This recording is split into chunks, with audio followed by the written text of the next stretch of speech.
Jelajahi cara baru mendapatkan informasi. Download Metro TV Extend sekarang. Pemirsa, dugaan pelecehan seksual di ajang Miss Universe Indonesia 2023 disebut terjadi saat proses body checking atau pemeriksaan tubuh. Selain menuntut finalis untuk menanggalkan seluruh pakaian, beberapa area tubuh finalis juga diraba dan difoto. Bagaimanakah kelanjutan kasus ini dan bagaimana sebetulnya proses pemeriksaan tubuh tanpa busana ini bisa dilakukan oleh panitia penyelenggara? Kami akan membahasnya bersama dengan Melissa Anggraini, kuasa hukum dari finalis Miss Universe Indonesia N sebagai pelapor. Selamat sore, Mbak Melissa. Selamat sore, Mbak Olivia.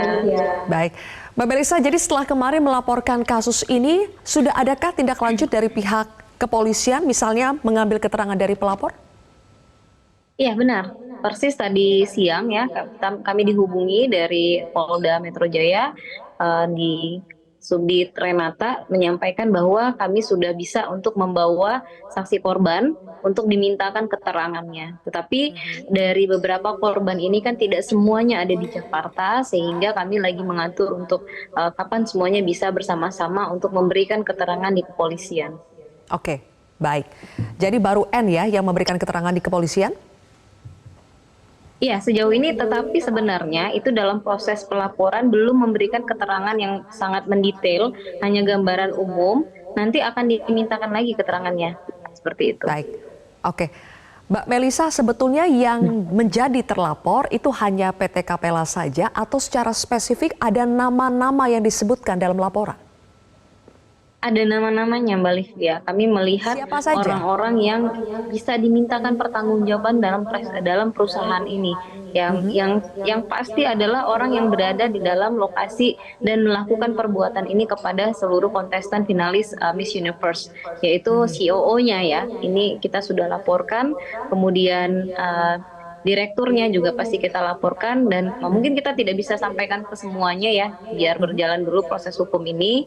Tetapi yang pasti keseluruhan finalis di 30 orang ini mengalami hal yang sama, adanya proses body checking yang dilakukan secara mendadak tanpa adanya di dalam rundown acara, dengan dilakukan secara sembrono terhadap 30 kontestan. Artinya ini memang perusahaan yang memfasilitasi. Kalau oknum maka mungkin hanya 1-2 orang, 3 orang, 4 orang dari 30 orang ya. Tetapi ini semuanya sama gitu. Dan sampai hari ini kami tidak melihat ditanggapi oleh si perusahaan ini terkait adanya pelaporan kami. Bahkan sebelumnya juga sudah ramai ya adanya protes dari Provincial Director kepada pusat Miss Universe Indonesia, tetapi tidak ada tanggapan, which is jika mereka merasa itu bukanlah apa yang seharusnya dilakukan, mereka kan seharusnya memberikan klarifikasi atau penjelasan ke publik kepada korban dan keluarganya. Tetapi sampai hari ini sebetulnya pada saat body checking atau pemeriksaan tubuh itu dilakukan, petinggi yang hadir di situ secara langsung di lokasi ikut menyaksikan body checking itu siapa, Mbak Melissa? COO-nya. COO. Iya. Oke. Apa penjelasan dari CEO? Ini kan tidak ada di rundown, tapi tiba-tiba muncul. Penjelasan dari pihak mereka apa?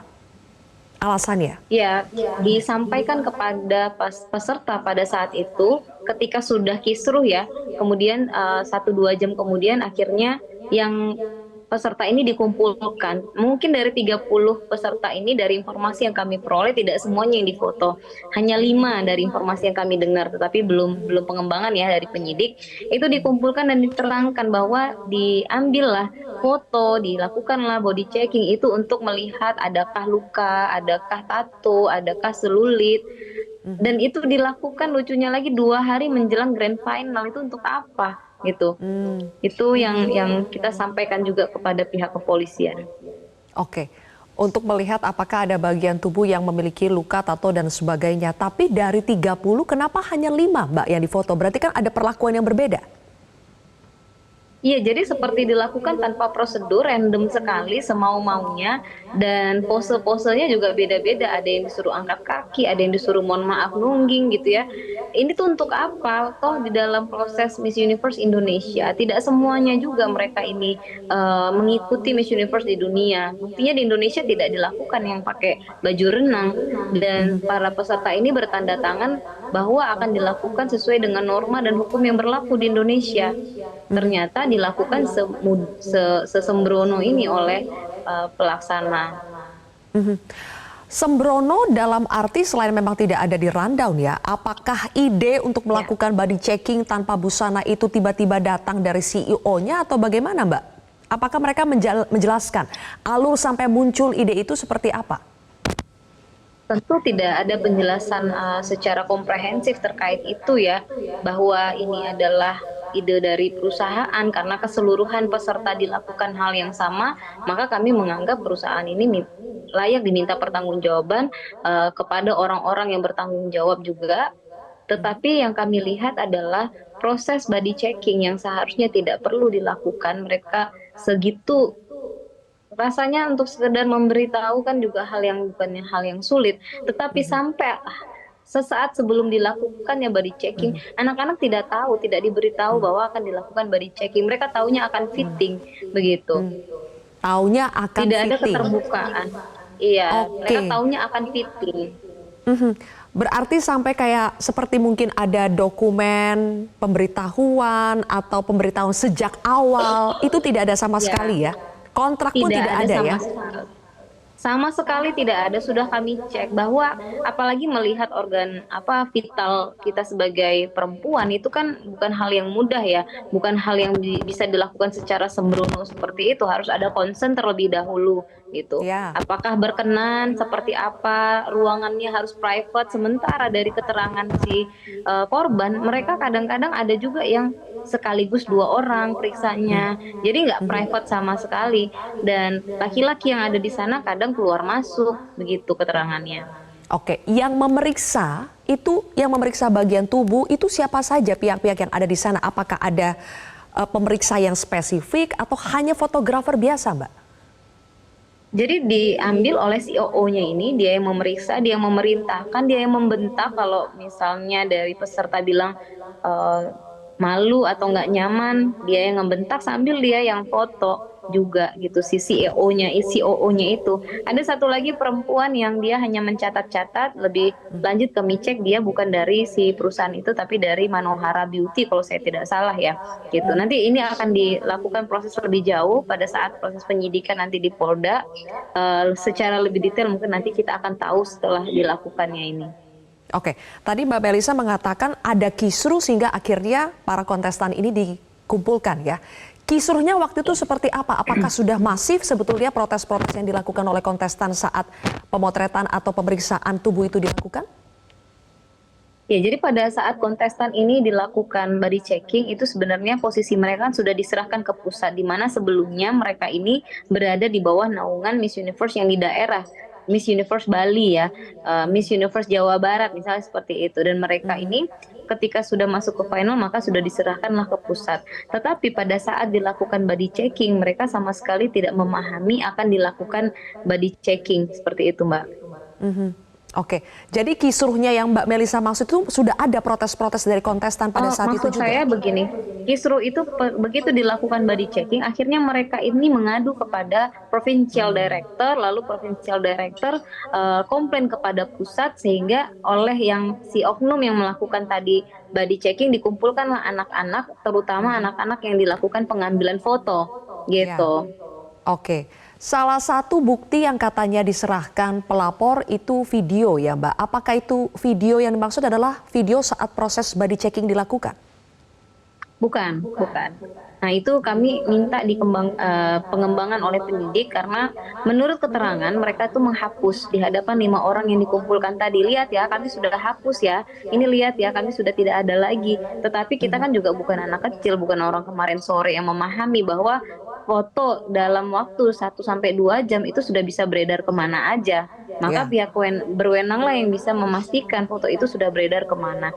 Kemudian di dalam proses mereka menyampaikan itu adalah foto, tapi kita nggak tahu apakah ada videonya.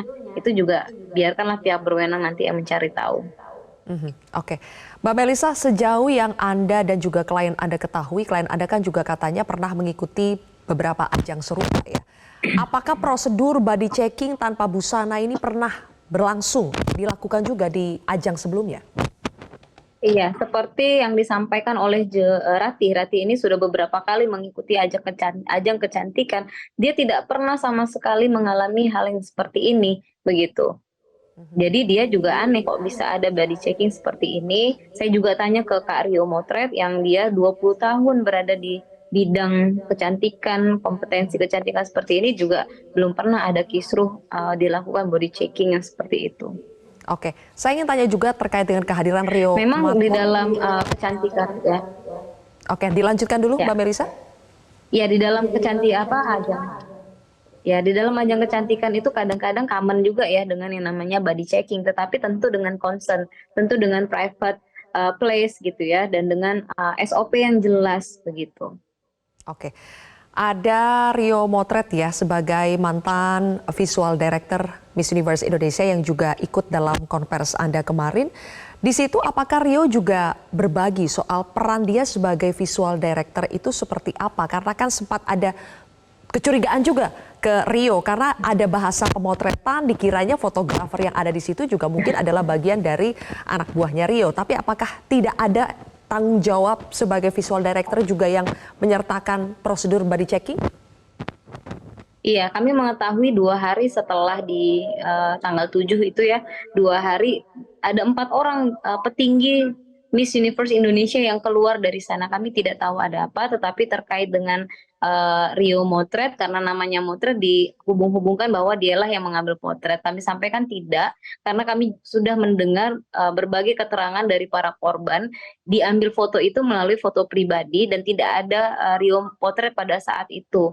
Sehingga ketika dia keluar, dia memang sampaikan bahwa kondisinya dia tahu bahwa ada kejadian itu ketika Provincial Director ini mengadukan kepada Rio bahwa anak-anaknya menangis-nangis karena diperlakukan seperti itu, sehingga Kak Rio memastikan apa yang dimintakan oleh PD, tolong dong fotonya dipastiin, fotonya gimana, hapus aja fotonya. Kira-kira hal-hal yang seperti itu yang dijembatani oleh Rio. Jadi kalau tiba-tiba mereka yang keluar ini yang kami tahu kan kontraknya sudah berakhir lalu dikait-kaitkan seolah-olah orang yang keluar dari perusahaan itu maka dialah yang sebenarnya yang bertanggung jawab. Tentu tidak. Kami melihat justru dari keterangan para province director, dari teman-teman yang saat ini menjadi korban, dari Rio juga L1 gitu ya, mereka adalah orang yang cukup banyak membantu dan sama sekali tidak terlibat dalam proses pengambilan foto ataupun body checking. Baik, oke. Terakhir, Mbak Melisa, selain menempuh jalur pidana, apakah juga akan menempuh gugatan perdata? Dari seluruh proses kan kami sudah berbicara juga dengan beberapa province director, terus apa-apa saja sebenarnya inkompeten yang dirasakan, kemudian unprofesional yang dirasakan. Ini lagi digali terus kira-kira langkah hukum apa yang akan dilakukan, mengingat kemarin ini tanggal 7 pada saat kami melaporkan itu kami tidak ada tanggapan apa-apa terkait kisruh pelecehan, tetapi si pemiliknya ini malah membuat di dalam instastory terkait setelah 4 hari setelah diumumkannya pemenang, dia sampaikan bahwa tinggi badan tidak jadi ada minimum, kira-kira begitu. Ini kan bagian dari tidak komit, tidak kredibel, dilakukan kompetisi yang tidak fair. Nah, kira-kira hal-hal yang dirasa seperti itu masih digali lebih jauh untuk memastikan atau menentukan langkah hukum. Oke, baik. Kalau begitu kita akan pantau terus bagaimana perkembangan kasus ini. Terima kasih Mbak Melisa Anggreni sudah bergabung bersama kami di Prime Time News.